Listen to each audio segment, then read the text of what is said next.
জনতা তাকে এমন ভাবে পিটিয়েছেন তিনি আহত হয়ে হাসপাতালে ভর্তি রয়েছেন।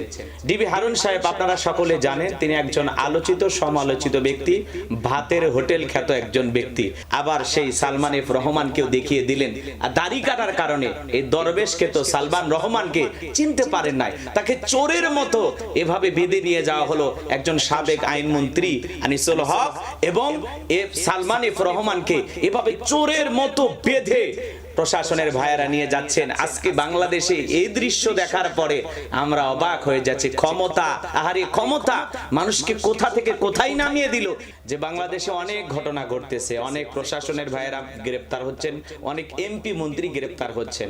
একজন বাংলাদেশের আলোচিত সমালোচিত ব্যক্তি ডিবি পুলিশ হারুন সাহেব গণপিটুনি খেয়ে গ্রেপ্তার হয়েছেন। আমরা এই ঘটনা শুনতে পেরেছি। জনতা তাকে এমন ভাবে পিটিয়েছেন তিনি আহত হয়ে হাসপাতালে ভর্তি রয়েছেন। ডিবি হারুন সাহেব আপনারা সকলে জানেন তিনি একজন আলোচিত সমালোচিত ব্যক্তি, ভাতের হোটেল খ্যাত একজন ব্যক্তি। ডিবি হারুন সাহেব আজকে তিনি জনতার রোষানলে পড়ে গণপিটুনি খেয়েছেন, জনতা তাকে পিটিয়েছেন, আহত হয়ে তিনি এখন হাসপাতালে চিকিৎসা নিচ্ছেন। এই জন্য ডিবি হারুন সাহেবকে বলতে চাই, এক সময় আপনার পাওয়ার ছিল, ক্ষমতা ছিল, আল্লাহ তাআলা আপনাকে ক্ষমতা দিয়েছিলেন, সে ক্ষমতার সদ্ব্যবহার আপনি করতে পারেন না। অনেক নিরপরাধ মানুষকে ধরে নিয়ে যায় আপনি নির্যাতন জুলুম করেছেন, রিমান্ডে নিয়েছেন, আয়না ঘর বানিয়েছেন আপনারা, জ্যান্ত কবর। আয়না ঘর নামটা শুনে মনে হয় চতুর্দিকে আয়না, কিন্তু আসলে কি তাই না? এই আয়না ঘর হলো মানুষের একটা জীবন্ত কবর, যেখানে অসংখ্য মানুষকে নিয়ে যায় আপনারা নির্যাতন করেছেন, জুলুম করেছেন, তাদের সুন্দর সাজানো গোছানো জীবনটাকে এলোমেলো করে দিয়েছেন। আপনাদের কারণে অনেক পরিবার আজও তাদের পরিবারের সদস্যদেরকে খুঁজে ফিরতেছেন, ছবি নিয়ে রাস্তাঘাটে ঘুরতেছেন। ও ডিবি হারুন সাহেব, আপনি কি ভুলে গেছেন তাদের সেই জুলুম আর নির্যাতনের কথা? আজকে আপনার জীবনের পরিণতি কোথায়? এই জন্য আল্লাহ তাআলা কাউকে সম্মানিত করেন, কাউকে লাঞ্ছিত করেন। আপনি ডিবি প্রধান হারুন সাহেব অনেক ওলামা ইকরামকে লাঞ্ছিত করেছেন, আপনার মাধ্যমে অনেক আলেম ওলামা জেল জুলুম নির্যাতনের শিকার হয়েছেন। সাদা পোশাক পরে ওলামা ইকরামদেরকে তুলে নিয়ে যায় আপনি ঘন্টার পর ঘন্টা ঝুলিয়ে রেখেছেন, তাদের উপর নির্যাতন জুলুম করেছেন। আজকে জনগণ আপনাকে গণপিটুনি দিয়ে আহত করেছেন। আপনি কি ভুলে গেছেন কতটা মানুষকে আঘাত করেছেন, কত মানুষকে পিটাইছেন, কত মানুষের রাতের ঘুম আপনি হারাম করেছেন, কত মানুষের উপরে বিভিন্ন ভাবে রিমান্ডে নানান ভাবে ভয়ঙ্কর ভাবে নির্যাতন করেছেন।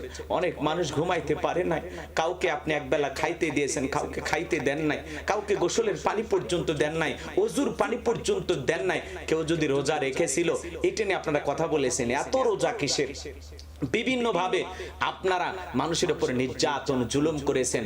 আপনাদের সেই বর্বর নির্যাতন জুলুমের কাহিনী যখন আমরা জনতার মুখে শুনতেছি আর মনে করতেছি মানুষ হইয়া আর একটা মানুষকে কিভাবে এতটা কষ্ট দিতে পারে, কিভাবে এতটা জুলুম করতে পারে, তারা কি আদৌ মানুষ?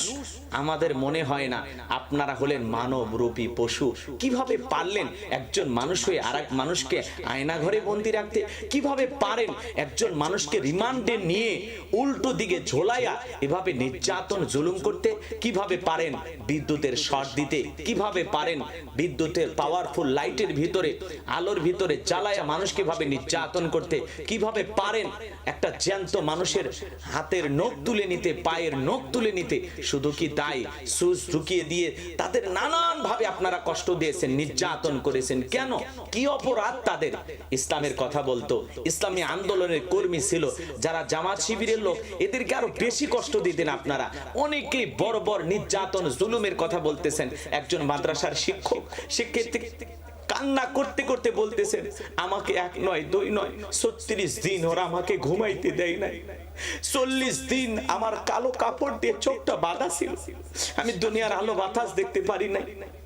সেই আয়না ঘরে নির্যাতন জুলুমের কথা অনেকে বলতেছে, যাদেরকে ঠিক মতো খাইতে দিতেন না, পচা বাসি দুর্গন্ধ খাবার তাদেরকে খাইতে দিতেন। ও ডিবি হারুন সাহেব, কই গেল আপনার সেই পাওয়ার?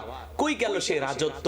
আপনার কাছে সিনেমার নায়ক নায়িকা গেলে তাদেরকে ভাত খাওয়াইতেন, যত মানুষ যাইতো গ্রেপ্তার করে তুলে নিয়ে যাইতেন, পিটাইতেন, আঘাত করতেন, পরে ভাত খাওয়ায়া সেই ছবি সোশ্যাল মিডিয়ায় ভাইরাল করে মানুষকে বুঝাইতেন আমার ভিতরে কোনো অহংকার নাই, যে আমার অফিসে আসে আমি তাকেই খাইতে দেই, মানুষকে খাওয়াইতে আমি ভালোবাসি। আসলে আপনি যে মানুষের সাথে এই সোশ্যাল মিডিয়ায় ছবিগুলো ব্যবহার করে যতটুকু ভালো সাজার চেষ্টা করেছেন, আজকে আপনার মুখোশ উন্মোচন হয়ে গেছে। আর জাতির মানুষকে ধোঁকা দিয়ে বুঝাইতেন যে আমি এই মানুষগুলোর সাথে ভালো ব্যবহার করেছি, আমার অফিসে